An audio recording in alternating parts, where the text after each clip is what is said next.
సెక్రటేరియట్ల ఆఫీసుల పైసల మంత్రి మల్లుబట్టి విక్రమార్క సారు ఉన్నాడని ఏం తక్కువ 200 మంది దాకా కాంట్రాక్టర్లు కట్టగట్టుకొని ఆఫీసు ముంగడికి పోయిర్రు. గుత్తేదారులంతా ఇట్లా గుంపుగా ఎందుకు పోయినరంటే పల్లెల్లో పట్టణాలలో చేసిన సర్కారు పనుల బిల్లులు విడుదల చేయాలంటే 20% కమిషన్ కావాలని ఆఫీసర్లు అడుగుతుండ్రట.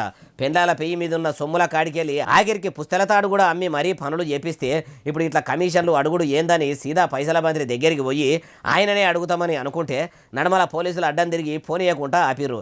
ముచ్చటెరకైన ఉప ముఖ్యమంత్రి మల్లుబట్టి విక్రమార్క సారు బయటకు వచ్చి వచ్చిన కాంట్రాక్టర్లతో మాట్లాడకుండానే సాటుగా సచివాలయం నుంచి వెళ్ళిపోయిండట. అయ్యా ఉప ముఖ్యమంత్రి పైసల మంత్రి మల్లుబట్టి విక్రమార్క సారు, మీ షెయి సర్కారు ఏలువడిలాకి వస్తేనన్నా పెండింగ్లో ఉన్న బిల్లులు పాస్ అవుతాయని అనుకుంటే ఇప్పుడు మీ కాంగ్రెస్ సర్కారు ఏలువడిలా కొలువులేలుగా పెడుతున్న ప్రభుత్వాధికారులు కమిషన్లకు ఆశపడుతుర్రట.